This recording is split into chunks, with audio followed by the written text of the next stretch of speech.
Iran যুদ্ধের ফলে আতঙ্কিত মানুষের চাপে 1.5 দিনের জ্বালানি একদিনেই শেষ হয়ে যাচ্ছে। বিকেলে প্রশ্নোত্তর পর্বে সংসদকে এমনটা জানিয়েছেন বিদ্যুৎ এবং জ্বালানি মন্ত্রী ইকবাল হাসান মাহমুদ টুকু। এ সময় তিনি জানিয়েছেন, ঘাটতি থাকায় আবাসিক এবং বাণিজ্যিক এলাকায় নতুন করে কোনো গ্যাস সংযোগ দেয়া হচ্ছে না। আর এদিনও অধিবেশনে জুলাই সনদ ইস্যুতে পাল্টাপাল্টি যুক্তি তুলে ধরেন সরকার এবং বিরোধী দলের সদস্যরা।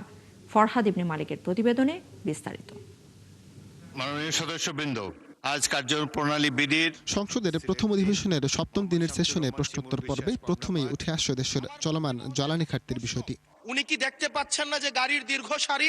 বিরোধী দলের এই সংসদ সদস্যের এমন প্রশ্নে জ্বালানি মন্ত্রী জানান, দেশের কোথাও জ্বালানি তেলের ঘাটতি নেই, কিন্তু মানুষ আতঙ্কিত হয়ে বেশি বেশি করে জ্বালানি তেল কিনছে। যে পরিমাণ তেল প্রতিদিন দেওয়ার কথা সেই পরিমাণ তেল আমাদের পাম্পগুলোতে সাপ্লাই করা হচ্ছে, কিন্তু ইরান ঘটনার পর থেকে হঠাৎ করে বিক্রি বেড়ে গেছে। বিক্রি বাড়া যাওয়ার ফলে যে পেট্রোল পাম্পে যে পরিমাণে তেল দিতাম 1 দিন 1.5 দিন লাগতো বিক্রি করতে, এখন 2 ঘন্টায় শেষ হয়ে যায়।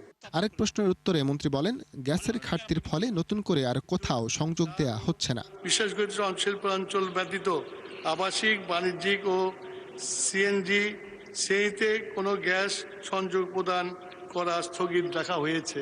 এছাড়া এক প্রশ্নোত্তরে দেশের বন্ধ চিনিকলগুলোকে আখের প্রাপ্তি সাপেক্ষে আবারও চালু করার পরিকল্পনার কথা জানান শিল্পমন্ত্রী খন্দকার আব্দুল মুক্তাদির। আখ প্রাপ্তি সাপেক্ষে আমরা এই মিলগুলি চালু করতে চাই। এদিকে অধিবেশনের সপ্তম দিনেও উঠে আসে জুলাই সনদ ইস্যু। এ সময় বিরোধী দলীয় নেতা ষষ্ঠ দিনের ওয়াকআউট ইস্যুতে স্বরাষ্ট্রমন্ত্রীর করা মন্তব্যকে অসত্য বলে দাবি করেন। তিনি বলেছেন যে আমি একটি অসত্য কথা এখানে বলে গেছি। আল্লাহ তাআলা তাকে অপূর্ব দক্ষতা দিয়েছেন। জাস্ট বোতলটা পরিবর্তন করে ম্যাটেরিয়ালসটা ঠিক রেখে তিনি সত্যকে মিথ্যা হিসাবে এবং মিথ্যাকে সত্য হিসাবে চমৎকারভাবে পরিবেশন করতে পারেন। তবে বিরোধী দলীয় নেতার বক্তব্যকে আবারও ব্যাখ্যার মাধ্যমে কেন অসত্য তা পরিষ্কার করেন স্বরাষ্ট্রমন্ত্রী। ওনার কালকের বক্তব্যের প্রেক্ষিতে আমি বলেছিলাম, মাননীয় বিরোধী দলীয় নেতা এখানে একটা অসত্য বক্তব্য উত্থাপন করেছেন। সেটা ছিল, যেখানে রুল 62 অনুসারে আপনি তারপরে একজন বেসরকারি সদস্যের উত্থাপিত মুলতাবি প্রস্তাব গ্রহণ করেছেন, ওনারা ওয়াকআউট করার আরো অনেক পরে, তাহলে সেটা পার্লামেন্টে উত্থাপিত বা পড়িত হইল কিভাবে? সুতরাং আমি বলেছি সেই বক্তব্যটা অসত্য।